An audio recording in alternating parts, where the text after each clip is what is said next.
Welcome to this in-depth explainer. Look, if you've ever stared at a page of French text and just felt this massive wave of absolute panic, hey, you are entirely not alone.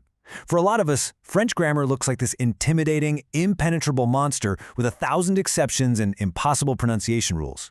But today, we're going to completely flip that script.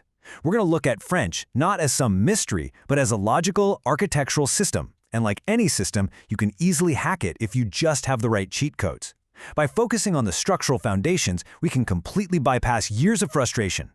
So here's our 5-checkpoint roadmap for today's French grammar explainer. We're going to cover 1. The 4 load-bearing verbs. 2. Cracking 90% of regular verbs. 3. Understanding the 3 article systems. 4. 3 basic question techniques. And finally, number 5, the negative sentence sandwich rule. Let's get you totally ready for those A1 exams. All right, diving right into section 1, the 4 load-bearing verbs. These are your essential foundations. Think about it. When you build a house, you don't start with the fancy decorative trim, right? You start with the foundation, the load-bearing walls. And in French, these 4 verbs are your absolute foundation.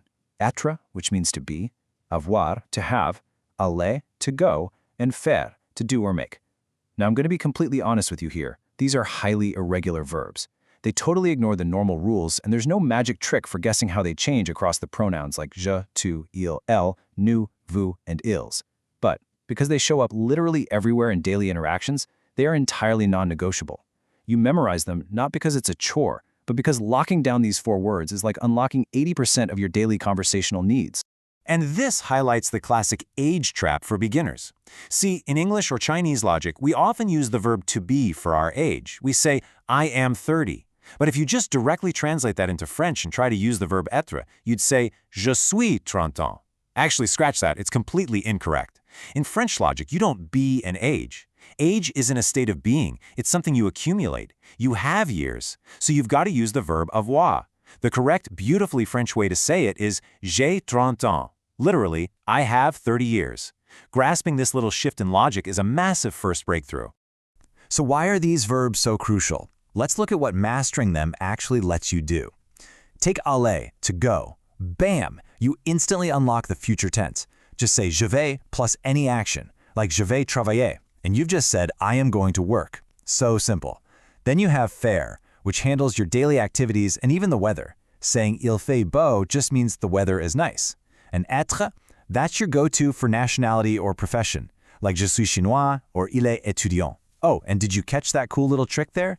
In French, when you state your profession, you completely drop the article. You don't say he is a student. You literally just say he is student.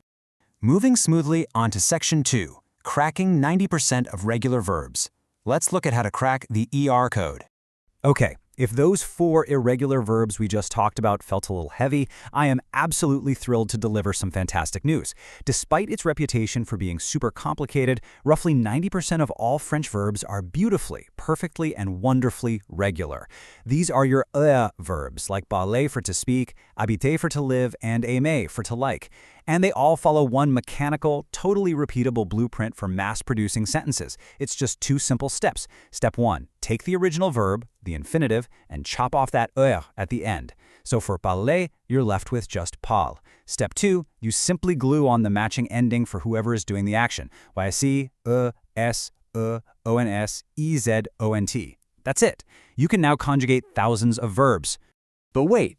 Here's the absolute ultimate hacker secret, and this is going to cure your speaking anxiety on the spot. Look at those endings, e, es, ent. In spoken French, those endings are completely 100% silent. Seriously. That means if you're saying, I speak, je parle, you speak, tu parles, he speaks, il parle, or they speak, ils parlent, the verb sounds exactly identical every single time. You literally just say parle. You only change the sound for nous and vous. So when you're actually out there speaking on the fly, you don't have to stress about doing mental gymnastics to find the right pronunciation. All right, that brings us to section 3, understanding the 3 article systems: definite, indefinite, and partitive. Let's see how this structure builds into our next architectural piece, nouns.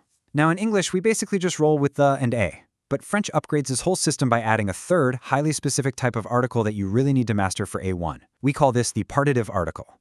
Now, this concept doesn't really exist in the same way in English, so we need to lay down a clear conceptual foundation. You use the partitive article when you're dealing with an uncountable substance or an abstract concept. Basically, you use it when you want to express that you're taking or consuming just some of a massive whole, rather than a single countable item. To put that into perspective, let's use a real-world coffee shop scenario. It brilliantly illustrates exactly how these three systems compare. Look at the definite column first.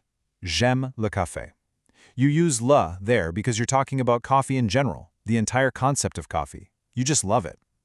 Now check out the indefinite column. Je voudrais un café. Here, you use un because you want one specific, countable cup of coffee. And finally, the partitive column, je bois du café. You use du because right now you are drinking some coffee from a larger batch. You're not drinking all the coffee in the world, just a portion of it. Trust me, mastering this little distinction is a massive leap forward in sounding natural. Which leads us perfectly into Section 4, 3 basic question techniques. Let's talk about asking things in French. Okay, so we've got our verbs and nouns structured, but now we actually need to interact with people, right? Whether you're sitting in front of an examiner for your A1 test or just trying to navigate your way around a new city, you've got to know how to ask questions. First, consider this your ultimate conversational survival kit. These 4 essential question words will get you out of almost any jam. Où means where. Où habitez-vous? Quand means when. Quand tu travailles? Comment means how. Comment ça va? And combien means how much, which, let's be honest, is absolutely vital for shopping. C'est combien. The best part? You can stick these words at the beginning or the end of your sentence. They're incredibly flexible. But how do you form the actual question? Well, this is where we separate textbook French from street French. If you're taking your A1 exam, you want the bulletproof standard method. You simply add est-ce que to the start of any regular sentence. Est-ce que tu parles français? It's formal, it's structurally correct, and you will never lose points for it. But if you step out onto the streets of Quebec or Paris, what you'll actually hear is the super casual, intonation-only method. People just say a normal statement and pitch their voice up at the very end. Tu parles français? It's exactly like saying, you speak French in English. Now, just for thoroughness, you're also going to encounter the formal inversion method. This is where you actually flip the verb and the subject, like parles-tu français? I'm showing this to you so you can recognize it when you're reading a book or formal documents, but honestly, I highly advise you not to stress about speaking this way in your daily life. It is perfectly fine to rely on est-ce que or just use your vocal intonation. And that brings us to our final stop, Section 5, the negative sandwich rule, how to say no. We've made it to the final checkpoint. This is our last essential building block.